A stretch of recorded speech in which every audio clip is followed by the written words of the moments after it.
الحمد للہ وکفیٰ والسلام علی عبادہ الذین اصطفیٰ اما بعد۔ سورۃ آل عمران میں ابتدا میں اللہ تبارک و تعالیٰ نے نصارہ عیسائیوں کے متعلق تذکرہ فرمایا۔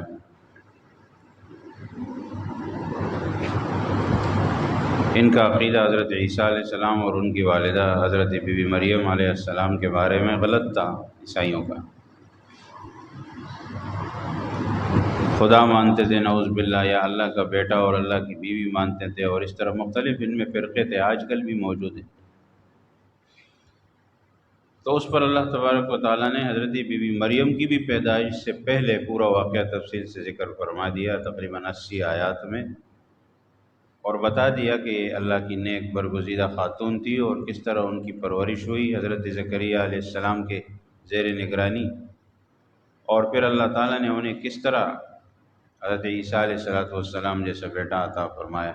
یہ ساری تفصیل بیان کریں۔ حضرت زکریا علیہ السلام کو بھی اللہ تعالیٰ نے ایسی عمر میں اولاد سے نوازا کہ جس عمر میں عام طور پہ اولاد نہیں ہوتی۔ اسی کو دیکھ کر جب بے موسم کے پھل وغیرہ انہوں نے دیکھے کہ ان کے پاس آ رہے ہیں، تو ان کے دل میں بھی یہ خواہش ہوئی کہ میرے لیے بھی دعا ہو جائے اور مجھے بھی اللہ اولاد دے دے، چنانچہ ان کو بھی مل گئی۔ تو بہرحال یہ واقعات اس صورت کے اندر موجود ہیں، اور پھر اس پر یہ بنیاد رکھی گئی کہ ان تمام تر عجیب و غریب واقعات کے پیچھے اللہ کی ذات ہے، اس میں ان کا کوئی کمال نہیں ہے۔ یہ سب اللہ کے بندے تھے، نیک بندے تھے، نیک لوگ تھے۔ حضرت زکریا علیہ السلام پیغمبر تھے، حضرت بی بی مریم علیہ السلام نیک برگزیدہ خاتون تھی، حضرت عیسیٰ علیہ السلام کو اللہ نے پیغمبر بنایا۔ لیکن ان کے ساتھ جو عجیب باتیں ہوئی ہیں نا، کہ حضرت عیسیٰ علیہ السلام بغیر باپ کے پیدا ہوئے، اور حضرت زکریا علیہ السلام کو اللہ نے ایسی عمر میں بچہ دیا، اولاد دی کہ جس عمر میں اولاد نہیں ہوتی، یہ ان کا ذاتی کمال نہیں ہے، وہ اللہ نے کیا ہے۔ اور یہاں موجود بھی ہے کہ انہوں نے اللہ سے مانگا ہے تو اللہ نے دیا۔ تو جو اللہ سے مانگتا ہے وہ خدا کیسے ہو سکتا ہے؟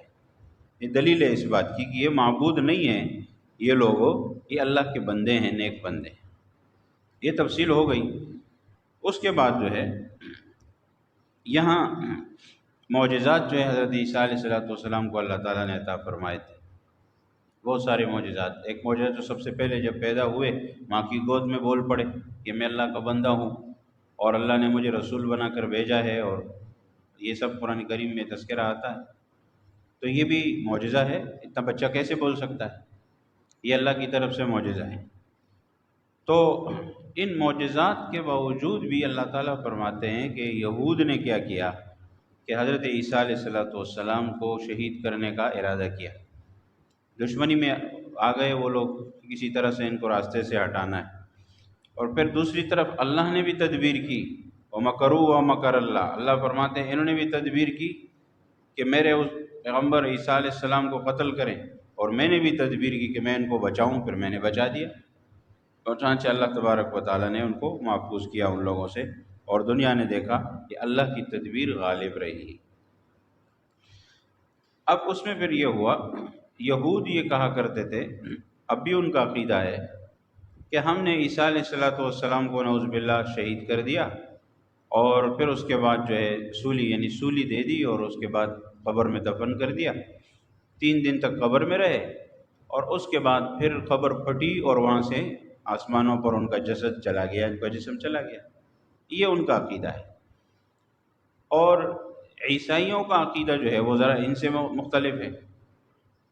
وہ تو کہتے تھے کہ وہ سولی چڑھ گئے، ان میں ذرا مختلف ہے۔ کچھ کہتے تھے کہ ان کو سولی ہوئی، سولی پہ چڑھے، اور اس کے بعد وہ قتل کیے گئے، اور اس کے بعد جو ہے وہ ہمارے گناہوں کا سارا کفارہ انہوں نے ادا کر لیا، اور اب ہم جو چاہے کریں، کیونکہ پیغمبر نے یا نعوذ باللہ ان کو خدا بناتے ہیں، جو بھی کہتے ہیں، انہوں نے ہماری طرف سے کفارہ ادا کر لیا ہے۔ تو بہرحال یہ مختلف عقائد ان لوگوں کے تھے، اور کچھ یہ کہتے تھے کہ نہیں شہید نہیں ہوئے، پھر ہو گئے، پھر زندہ ہو گئے، مختلف عقائد۔ ہمارا عقیدہ جو قرآن کریم میں موجود ہے، اہل سنت والجماعت کا عقیدہ ہے، وہ یہ ہے کہ آپ علیہ السلام یعنی حضرت عیسیٰ علیہ السلام کو اللہ تبارک و تعالیٰ نے زندہ آسمانوں پر اٹھا لیا ہے، اور قیامت کے قریب دوبارہ نازل ہوں گے، ان کو بھیجا جائے گا، رسول اللہ صلی اللہ علیہ وسلم کی امت میں آئیں گے۔ اپنے وقت کے تو پیغمبر ہوں گے، لیکن اس امت میں وہ پیغمبر نہیں ہوں گے، بلکہ اسی امت کے رسول اللہ صلی اللہ علیہ وسلم کے امت اور طرز کے طریقے کے مطابق، سنت کے مطابق چلیں گے، اور پھر جو باقی ان کی زندگی ہوگی وہ گزاریں گے، اور پھر گزارنے کے بعد جو ہے اپنے طبعی موت، جیسے انسان کو موت آتی ہے اس طرح ان کو موت آئے گی، اور پھر ان کا انتقال ہوگا۔ نبی اکرم صلی اللہ علیہ وسلم کے روضہ مبارک میں ان کے لیے جگہ بھی مختص ہے، خالی پڑی ہوئی ہے، وہیں پر ان کو دفن کیا جائے گا۔ یہ ہمارا عقیدہ ہے، اور اس کے مطابق جو ہے وہ ہم عمل کرتے ہیں، قرآن کریم میں بھی یہ موجود ہے۔ تو قرآن سورہ آل عمران میں اس کا تذکرہ ہے۔ اللہ تعالیٰ فرماتے ہیں کہ میں تجھے موت اس وقت دوں گا تم کو جو موت کے لیے جو وقت مقرر ہے، جو اللہ کے ہاں جو وقت مقرر ہے بعد میں آنے کے بعد، وہ اس وقت اللہ تعالیٰ ان کو موت دیں گے۔ فی الحال جو ہے اللہ تعالیٰ فرماتے ہیں کہ میں نے آپ کو کافروں کے، یہود کی سازش سے بچا کر اپنے پاس بلا لیا ہے۔ یہ جو نجران کے عیسائی آئے تھے بات چیت کے لیے، مناظرے کے لیے، جب یہ دلائل وہ آئے تو انہوں نے اپنی باتیں کر دی، اور اوپر سے اللہ نے آیات نازل کر دی۔ اب آیات کے سامنے وہ حیران ہو گئے کہ اس کا کیا جواب دیں، یہ تو قرآن کریم کی آیات ہیں، اور دلائل کے ساتھ اور تاریخ کے پکے واقعات سے اللہ نے ثابت کر دیا ہے کہ عیسیٰ علیہ السلام جو ہے وہ اللہ کے برگزیدہ پیغمبر تھے، ان کو معبود بنانا بالکل غلط بات ہے، یا ان کی والدہ کو معبود بنانا یہ غلط ہے۔ جب یہ نہیں تھا تو پھر حق کے لیے تیار نہیں ہوئے، ہچکچا رہے تھے، تو اللہ تبارک و تعالیٰ نے نبی اکرم صلی اللہ علیہ وسلم کے ذریعے ان کو مباہلے کی دعوت دی۔ مباہلہ کسے کہتے ہیں؟ کہ ہم آپ سب اپنے اہل و عیال بھی، بچوں کو، ساز و سامان کو لے کر کسی کھلے میدان میں جائیں گے، اور اللہ سے یہ دعا کریں گے خشوع خضوع کے ساتھ کہ اے اللہ ہم میں سے جو جھوٹا ہے، غلط ہے، اس کو نیست و نابود کر دے، اس پہ لعنت کر دے، اس کے لیے تیار ہو تو آ جاؤ۔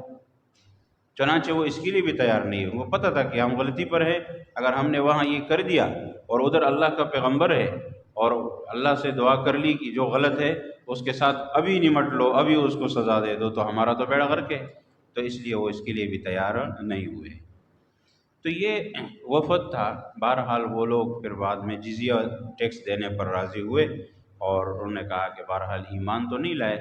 لیکن یہ ہے کہ لاجواب ہو گئے، ان کے پاس ان کی بات چیت کا کوئی جواب نہیں رہا۔ قرآن کریم میں اس واقعے کے ذکر کے بعد اللہ نے فرمایا، دعوت دی یہود کو بھی اور نصارہ کو، یا اہل الکتاب تعالوا الی کلمۃ سواء بیننا وبینکم۔ اللہ تعالیٰ فرماتے ہیں کہ ان ساری باتوں کے بعد اے اہل کتاب، آ جاؤ ایسے کلمے پر متفق ہو جاؤ جو ہم میں اور تم میں آپس میں ایک ہی ہے، اور ہمارا اور تمہارا آپس میں جس بات پر اتفاق ہے اس بات پر متفق ہو جاؤ، اور وہ کیا ہے؟ لا الہ الا اللہ۔ اس پر تو سب کا اتفاق ہے۔ تمام انبیاء کرام، چاہے وہ موسیٰ علیہ السلام ہے، چاہے وہ حضرت عیسیٰ علیہ السلام ہے، چاہے وہ دوسرے انبیاء کرام ہیں، سب کا کلمہ یہی تھا کہ لا الہ الا اللہ۔ تو فرمایا اس پر اتفاق کر لو، ہم یہی چاہتے ہیں اور کوئی بات نہیں ہے، اسی بات پر آپس میں اتفاق کرو، کسی اور کی عبادت ہم اللہ کے سوا نہیں کریں گے۔ تو یہود و نصارہ کی بدعملی اور بددیانتی اور ان کے جو فساد اور جھوٹ اور ساری باتوں کو اللہ تعالیٰ نے یہاں بیان کیا ہے۔ یہود کا معاملہ تو سورہ بقرہ میں ہوا، اور نصارہ کا جو ہے وہ سورہ آل عمران میں اللہ تعالیٰ نے بتایا۔ پھر اللہ فرماتے ہیں کہ تمام انبیاء کرام سے میں نے یہ وعدہ لیا تھا کہ اگر ان کی موجودگی میں نبی اکرم صلی اللہ علیہ وسلم آئے تو تم پیغمبر بھی ان پر ایمان لاؤ گے اور ان کی بات پر چلو گے، اپنا جو آپ کے اپنی ترتیب ہے اس کو چھوڑ کر رسول اللہ صلی اللہ علیہ وسلم کی لائی ہوئی شریعت کو مانو گے اور اس کے اوپر چلو گے۔ ہاں اگر تمہارے زمانے میں نہیں آئے، بعد میں آ گئے، تو پھر تمہارا اپنا زمانہ ہے، ان کا اپنا زمانہ ہے، وہ اپنا کام اپنے وقت میں کریں گے۔ چنانچہ اللہ تعالیٰ فرماتے ہیں جب میں نے پیغمبروں پر لازم کیا تھا کہ اگر رسول اللہ صلی اللہ علیہ وسلم آئے تو تمہیں بھی ان کی بات ماننی ہوگی، تو عام لوگ کس کاتے میں ہیں بھائی؟ عام یہود و نصارہ ہوں یا دوسرے لوگ ہوں، ان کو تو لازمی رسول اللہ صلی اللہ علیہ وسلم کو ماننا ہے، اور کوئی راستہ نہیں ہے۔ تو بہرحال یہ وعدہ ان سے لیا گیا تھا، لیکن ان لوگوں نے، نصارہ، یہود نصارہ، دوسرے لوگوں نے اس معاہدے کی پابندی نہیں کی۔ تو اس آیت سے یہ بات ثابت ہو گئی یہ تیسرے پارے کی جو آخری آیات ہیں، اس میں پھر سورہ آل عمران میں اسی بات کا تذکرہ ہے کہ ایمان اور کفر جو ہے یہ دونوں ایسی چیزیں ہیں جو آپس میں جمع نہیں ہو سکتی۔ ایسا نہیں ہو سکتا کہ کوئی شخص مومن بھی ہو کافر بھی ہو، یا تو مومن ہوگا یا پھر کافر ہوگا۔ اس لیے فرمایا کہ جو لوگ ایمان سے نعوذ باللہ مرتد ہو جاتے ہیں، واپس چلے جاتے ہیں تو اور گمراہی کو ترجیح دے دیتے ہیں تو وہ بہت ہی خطرناک حالت میں، اور ان کو جو ہے وہ ان کا کفر کی حالت میں وہ اس دنیا سے جائیں گے، تو پھر تو بات بالکل ہی کامیابی کی کسی بھی صورت میں کوئی امید نہیں ہے۔ امید کامیابی کی تب ہے، یقین تب ہے جب ایمان کی حالت میں انسان دنیا سے چلا جائے۔ سورہ آل عمران میں اللہ کے راستے میں خرچ کرنے کی بات ہوئی تھی، چنانچہ جب چوتھا سپارہ شروع ہوتا ہے تو لن تنالوا البر، اس میں بھی اللہ تبارک و تعالیٰ نے اسی کا تذکرہ کیا ہے کہ نیکی کامل اور مکمل اس وقت تک نہیں ہو سکتی جب تک آپ اللہ کے راستے میں اپنی پسندیدہ چیز صدقہ نہ کرو۔ یہ پہلے میں نے عرض کیا تھا، کوئی بھی چیز آپ صدقہ کر سکتے ہیں، کسی کے کام کی چیز ہے، آپ سے فالتو ہے، لیکن جو چیز آپ کی سب سے پسندیدہ ہے، جیسے ابراہیم علیہ السلام نے اپنے بیٹے کی قربانی کے لیے وہ تیار ہو گئے، تو جو سب سے زیادہ پسندیدہ چیز ہے جب تک وہ خرچ نہ کرو تب تک فرمایا کہ کامل مکمل نیکی حاصل نہیں کر سکتے۔ پھر اس کے علاوہ ارشاد فرمایا جب قبلہ تبدیل ہوا، پہلے یہ بات گزری ہے، اور بیت اللہ شریف کو قبلہ بنایا گیا دوبارہ، تو اہل کتاب نے بڑا شور شرابہ کیا کہ بیت المقدس کا مقام زیادہ ہے، تو ان کے ہاں زیادہ ہوگا۔ انہوں نے کہا کہ بیت المقدس کا مقام زیادہ ہے، لہٰذا وہ صحیح تھا، اور یہ جو خانہ کعبہ کی طرف رخ کر کے آپ نماز پڑھ رہے ہیں یہ صحیح نہیں ہے۔ اور پھر بہانے بھی بنائے کہ ہم آپ کے ساتھ تھے، ہم تو ایمان لانے والے تھے، لیکن آپ نے تو قبلہ ہی چھوڑ دیا، دوسرے قبلے کی طرف چلے گئے، جو ہمارا قبلہ تو وہ ہے، خواہ ایک فساد بنایا۔ تو اس پر وہاں بھی اللہ نے جواب دیا تھا کہ یہ اللہ کی مرضی ہے، جس کو جس طرف جیسے حکم دے۔ ان انبیاء کو بیت المقدس کی طرف حکم تھا، رسول اللہ صلی اللہ علیہ وسلم کو خانہ کعبہ کی طرف مک کر کے نماز پڑھنے کا حکم ہے، اس میں کسی کو کیا اعتراض؟ اللہ کی مرضی۔ اور یہاں بھی یہ ارشاد فرمایا کہ بیت المقدس افضل ہے، وہ کہنے لگے، اللہ تبارک و تعالیٰ نے فرمایا کہ نہیں، روئے زمین پر خانہ کعبہ چونکہ سب سے پہلے بنائی گئی عبادت کی جگہ ہے، لہٰذا یہ سب سے افضل ہے۔ اور یہ بھی فرمایا کہ اس میں اللہ کی بہت سی واضح نشانیاں موجود ہیں، جس سے ثابت ہوتا ہے کہ خانہ کعبہ یہ روئے زمین کی تمام مقامات جگہوں سے افضل ہے، اور جو شخص حرم میں داخل ہو جاتا ہے اس کو امن حاصل ہوتا ہے، یہ سب سے افضل ہے۔ لہٰذا بعض حضرات فرماتے ہیں کہ پورے عالم میں بیت اللہ شریف خانہ کعبہ سے افضل کوئی عمارت، کوئی جگہ موجود ہی نہیں ہے سرے سے۔ اللہ نے اس کے بنانے کا حکم دیا، جبریل علیہ السلام نے اس کا نقشہ بنایا، اور حضرت ابراہیم علیہ السلام نے اس کو تعمیر کیا، وہ معمار تھے، اور حضرت اسماعیل علیہ السلام جیسی شخصیت پیغمبر وہ مزدور تھے، اس میں کام کر رہے تھے۔ تو ایسی عمارت دنیا میں آپ کو کہیں بھی نہیں ملے گی۔ اس لیے یہ وہی عمارت ہے کہ اس کے لیے سفر کا بھی حکم دیا گیا، حالانکہ اور کسی جگہ کے لیے سفر کا حکم نہیں دیا گیا، لیکن خانہ کعبہ کے لیے اللہ نے فرمایا کہ جس کے پاس گنجائش ہے، طاقت ہے، استطاعت ہے آنے جانے کی، تو وہ حج کے لیے جائے، بیت اللہ شریف حج کر کے آئے۔ تو یہ حکم دیا گیا ہر مسلمان کو کہ زندگی میں ایک مرتبہ جب اس کے پاس اتنی گنجائش ہو جائے کہ وہ حج کے آنے جانے اور پیچھے گھر کا خرچہ پورا کر سکے، اس کے اوپر فرض ہے کہ وہ حج کے لیے جائے۔ تو اتنا اللہ کے ہاں مقام اس کا ہے، لہٰذا اسی کی طرف منہ کر کے ہمیں نماز پڑھنی۔ بہرحال اس امت کے متعلق بھی اللہ تعالیٰ نے پھر ارشاد فرما دیا کہ یہ امت بھی تمام امتوں میں سب سے افضل ہے۔ اس کی وجہ یہ ہے کہ اس امت کو اللہ نے ایک کام دیا ہے، امر بالمعروف اور نہی عن المنکر کا، کنتم خیر امت اخرجت للناس، یہ بھی اسی جگہ اللہ نے تذکرہ فرمایا کہ پہلی امتوں میں یہ کام ان کی ذمہ داری نہیں تھی، لیکن اس امت میں مسئلہ یہ ہے کہ یہ ذمہ داری ہے۔ حضرت عمر رضی اللہ عنہ فرمایا کرتے تھے کہ جس کا دل چاہتا ہے کہ وہ اس امت میں اپنے آپ کو شمار کرائے، اس کو چاہیے کہ وہ یہ کام کرے، وہ نہیں کرے گا تو اس امت میں اس کو اپنے آپ کو شامل کرنے کا کوئی حق نہیں ہے۔ اس امتی رسول اللہ صلی اللہ علیہ وسلم کا صحیح امتی تب بنے گا جب دعوت کا کام کرے گا اور امر بالمعروف و نہی عن المنکر کرے گا۔ تو اس لیے اسی کا قرآن کریم میں سورہ آل عمران میں یہاں پر اسی بات کی طرف اشارہ ہے۔ اور پھر یہ بھی ارشاد فرمایا کہ امت کے اندر کچھ ایسی صفات ہیں کہ جب تک یہ صفات موجود رہیں گی اس وقت تک امت پر اللہ کا خصوصی کرم ہوگا، خصوصی عنایت ہوگی۔ اور اگر امت میں کچھ لوگ یا سارے کے سارے یا کچھ ان صفات سے پیچھے ہٹ جائیں گے تو پھر اللہ کی طرف سے جو وعدے ہیں نصرت کے، مدد کے اور کرم اور احسان اور فضل کے، پھر وہ وعدے باقی نہیں رہیں گے۔ چنانچہ اس کا تذکرہ اللہ نے یہاں فرمایا کہ منافقین اور کفار سے قلبی دوستی نہیں لگانی ہے، دل کی دوستی۔ ایک تو ظاہری دنیا کی تجارت کاروبار ہے، وہ کفار سے بھی ہو سکتی ہے، منافق سے کسی سے بھی ہو سکتی ہے، یہود و نصارہ سے، لیکن جو قلبی دوستی نہیں لگانی۔ اور یہ بھی ارشاد فرمایا کہ یہ لوگ جو ہوتے ہیں یہ تمہیں کسی کی نقصان پہنچانے میں کوتاہی نہیں کریں گے، لازمی نقصان پہنچائیں گے۔ اور پھر یہ فرمایا کہ یہ لوگ جو دشمنان دین ہیں یہ دل سے تمہیں چاہتے ہیں کہ تمہیں مصیبت اور پریشانی میں ڈالیں۔ چنانچہ آپ دیکھ رہے ہیں کہ یہ سارے کے سارے جو جمع ہیں مسلمان کے خلاف، مسلمان کو تکلیف اور پریشانی میں ڈالنے کے لیے آپس میں متفق ہیں۔ اور پھر ان کے جو چہرے ہیں، ان کی جو باتیں ہیں، وہ مسلمانوں کے لیے اس میں دشمنی، بغض پائی جاتی ہے۔ ان کے دلوں میں بھی بغض پوشیدہ ہے۔ فرمایا کہ وہ ان کی علانیہ اور کھلی باتوں سے زیادہ خطرناک ہے۔ اور پھر ان کو دلی راز بتانے سے بھی منع کیا گیا ہے، کیونکہ اگر ان لوگوں کو دل کا راز بتائے تو یہ اس کو مسلمانوں کے خلاف استعمال کریں گے۔ چنانچہ اس کے بعد غزوہ بدر کا تذکرہ کیا گیا۔ اس غزوے میں جو مسلمانوں نے جنگ جس طرح کی اور جس طرح تھوڑی سی تعداد نے بے سر و سامانی کی حالت میں نکلے اور اللہ کے حکم پر، اور پھر جس طرح انہوں نے دشمن کا مقابلہ کیا، تو یہ بہت ہی عجیب واقعہ تھا۔ اس سے سب سے بڑے جو سبق حاصل ہوئے وہ یہ کہ جنگ میں جو فتح ہوتی ہے نا وہ صرف اسلحے وغیرہ کی بنیاد پر نہیں ہوتی، اس کے لیے مضبوط ایمان ہونا چاہیے، اللہ تبارک و تعالیٰ کی ذات پر توکل اور بھروسہ ہونا چاہیے، ایمان ہو، یقین ہو، اتباع ہو رسول اللہ صلی اللہ علیہ وسلم کی، اور استقامت ہو، یہ سب سے ضروری ہے۔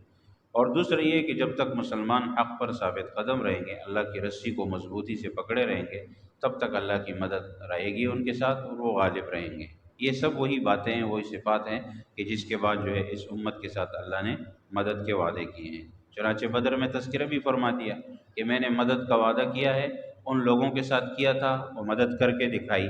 اگر تم لوگ بھی اسی ترتیب کے مطابق چلنے کی کوشش کرو گے تو میری مدد تمہارے ساتھ ہوگی، ورنہ پھر تم اپنی مرضی کے مطابق زندگی گزارو گے۔ تو اللہ فرماتے ہیں کہ پھر میدان جنگ میں بھی مرضی تمہاری ہوگی، ہر معاملے میں مرضی تمہاری ہوگی، مدد پھر اللہ کی نہیں آئے گی۔ پھر مسلمان روتا رہ جائے گا اور مسلمان خواہش کرتا رہ جائے گا، لیکن اس کو وہ مدد حاصل نہیں ہوگی۔ غزوہ بدر کا تذکرہ سورہ آل عمران میں حوالے کے طور پہ آیا ہے، ورنہ اصل میں یہاں غزوہ احد کا تذکرہ بھی ذکر کرنا مقصود ہے، اصل میں جس کا تذکرہ ہوا۔ غزوہ احد اور بدر میں تھوڑا سا فرق ہے، آپ کو معلوم ہے کہ بدر میں مسلمانوں کی تعداد تو بدر میں بھی کم تھی، احد میں بھی کم تھی، لیکن بدر میں مکمل مسلمانوں کی فتح ہوئی اور احد میں پہلے ان لوگوں کی فتح ہوئی، بعد میں پھر مسلمان بھی واپس ہو گئے، لیکن نقصان مسلمانوں کا زیادہ ہوا تھا۔ تو اس میں یہ ہے کہ شکست کے اسباب اور وہ چیزیں، حکمتیں بھی بیان کی گئی کہ کیوں مسلمانوں کو نقصان ہوا، اور یہ بتایا گیا، اور وہاں پر بدر میں فائدہ کیوں ہوا۔ دونوں باتیں سامنے رکھی گئیں، پوری امت کو بتانا ہے کہ بھئی اس ترتیب پر چلنا ہوگا تو فائدہ ہوگا، ورنہ تو پھر نقصان ہو سکتا ہے۔ جب صحابہ جیسے حضرات کو، جہاں پیغمبر خود موجود تھے، لیکن تھوڑی سی کمی بیشی ہو گئی تو نقصان ہوا، تو بعد کے لوگوں کے ساتھ بھی اگر یہ ہوگا اور وہ اس طرح کریں گے تو ان کے ساتھ ان کا نقصان ہو سکتا ہے۔ تو اس لیے یہاں پر یہ سب چیز جو ہے غزوہ بدر کے، احد کے متعلق ارشاد فرما دیا تھا۔ احد میں، بدر میں تو یہ تھا کہ کفار و مشرکین کی تعداد 1000 تھی اور مسلمان تھے 313، تو سب کو پتہ ہے۔ احد یہ بدر میں تھا، احد کے اندر جو مشرکین تھے ان کی تعداد 3000 تھی اور مسلمان جو ہے ان کی تعداد 700، وہ پھر تھوڑے یہ بھی زیادہ ہو گئے، وہ بھی زیادہ ہو گئے۔ تو یہ جو 700 حضرات تھے، ان میں جو ہے وہ لوگ موجود تھے، وہ سارے کے سارے۔ اس کے بعد حضرت عبداللہ ابن جبیر رضی اللہ عنہ کی قیادت میں 50 جو سوار تھے، وہ پیچھے پہاڑی کے اوپر ان کو متعین کیا گیا، جبل رمات جس کو کہتے ہیں، ٹیلہ سا ہے اونچا، آج کل بھی احد کے میدان میں موجود ہے۔ تو اس پر کیونکہ باقی اطراف سے تو مسلمان موجود تھے، کہ اس طرف پیچھے سے حملے کا خطرہ تھا، تو وہاں پر 50 تیر اندازوں کو مقرر کیا گیا کہ آپ کو یہاں رہنا ہے۔ رسول اللہ صلی اللہ علیہ وسلم نے فرمایا کہ یہاں سے آپ کو جب تک میں نہ کہوں آپ کو ہلنا نہیں۔ اب کیا ہوا کہ جنگ چلی، مسلمانوں کو اللہ نے فتح دی، کافر بھاگنے پر مجبور ہوئے، لوگ مال غنیمت جمع کرنے لگ گئے۔ تو یہ جو وہاں پر بیٹھے ہوئے تھے، انہوں نے یہ سوچا، بعض حضرات نے یہ کہا کہ ہم اللہ کے پیغمبر نے تو منع کیا تھا جنگ کے دوران، جنگ تو ختم ہو گئی،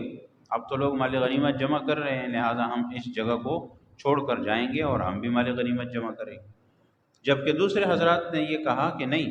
اللہ کے رسول صلی اللہ علیہ وسلم نے فرمایا ہے کہ یہاں بیٹھے رہو، تو ہم بیٹھے رہیں گے، جب تک وہ نہ کہیں گے ہم یہاں سے نہیں ہلیں گے۔ دونوں اپنی اپنی جگہ صحیح تھے، وہ اپنی جگہ صحیح تھے، یہ اپنی جگہ صحیح تھے کہ بھائی جنگ ختم ہو گئی۔ لیکن اس میں نقصان ہوا کہ جیسے ہی مشرکین کو پتہ چلا کہ یہ جگہ خالی ہو رہی ہے، انہوں نے وہاں سے حملہ کر دیا۔ اور جب وہاں سے حملہ کر دیا تو پھر اس میں مسلمان ایک دم جو ہے وہ، جب پیچھے سے حملہ ہوتا ہے تو انسان کے حواس ادھر ادھر ہو جاتے ہیں، اس میں بہت سے صحابہ کرام شہید بھی ہوئے، خود رسول اللہ صلی اللہ علیہ وسلم کے دندان مبارک شہید ہوئے، آپ علیہ الصلوۃ والسلام زخمی ہوئے، اس طرح اور صحابہ کرام۔ تو یہ سب کچھ جو ہے وہ اسی دوران ہوا، حضرت حمزہ رضی اللہ عنہ کو شہید کیا گیا۔ تو یہ جو 70 حضرات مسلمانوں کے بڑے بڑے حضرات وہ شہید ہوئے، تو یہ سب جو ہے وہ اسی ترتیب سے ہوئی۔ اور یہ اسی وجہ سے کہ آپ علیہ الصلوۃ والسلام نے جس طرح بتایا تھا نا، اس میں ان سے کمی بیشی ہو گئی، انسان ہے، انسانی تقاضے کے مطابق ہوا، اور اپنے طور پر وہ اپنی جگہ صحیح تھے، لیکن ان کو ایسا نہیں کرنا چاہیے۔ تو بہرحال اس کی وجہ سے نقصان ہوا، اور مشرکین کے بھی لوگ قتل ہوئے تھے، لیکن بہرحال مسلمانوں کو نقصان ہوا۔ تو یہ سب جو ہے وہ حضرات، انہوں نے بہرحال پھر بھی کافی مقابلہ کیا، اس کے بعد بھی مسلمان لڑے اور دوبارہ جمع ہو کر انہوں نے مقابلہ کیا، لیکن جو نقصان ہونا تھا وہ ہو گیا۔ مسلمانوں کی ایک فتح تھی جو شکست میں تبدیل ہو گئی۔ تو اس لڑائی میں 22 مشرک ان کو قتل ہوئے،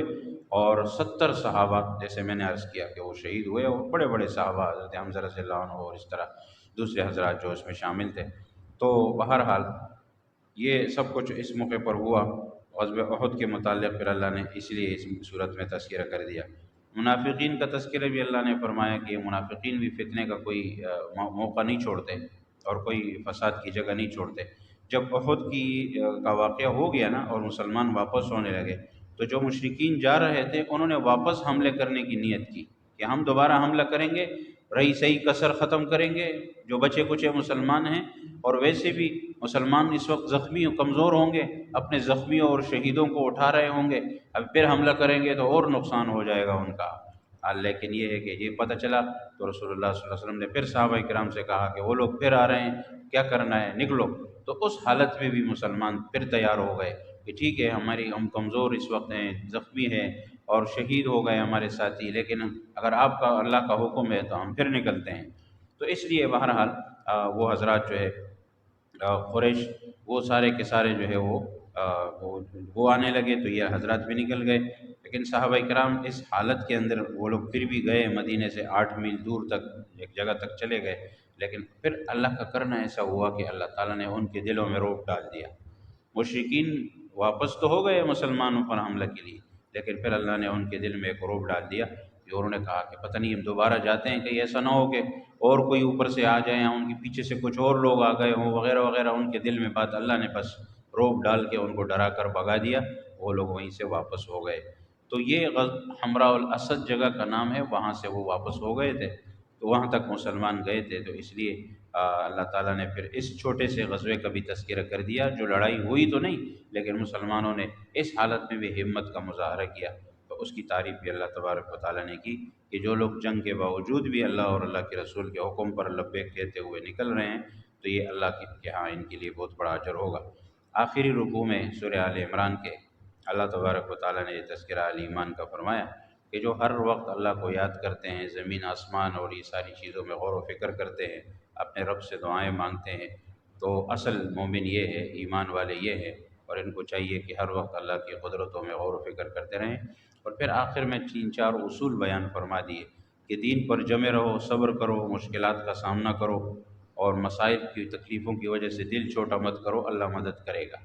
دوسرا یہ فرمایا کہ دشمن کے مقابلے میں استقامت اور بہادری کا مظاہرہ کرو، اور تیسرا یہ فرمایا کہ مقابلے کے لیے ہم وقت اپنے آپ کو تیار رکھو، اور چوتھا یہ فرمایا کہ تقویٰ تو لازمی ہے، ہر حالت میں ہر جگہ اللہ سے ڈرتے رہنا ہے۔ اگر ان باتوں پر چلیں گے تو پھر یہ ہے کہ دشمن آپ کے سامنے کبھی نہیں ٹک سکے گا، اور اگر ان میں سے کوئی بات آپ میں نہیں رہے گی تو پھر دشمن جو ہے وہ آپ کو آسانی سے کھا جائے گا، ختم کر دے گا، اور آپ جو ہے اپنے آپ کو بچانے کے لائق نہیں رہیں گے۔ اللہ تبارک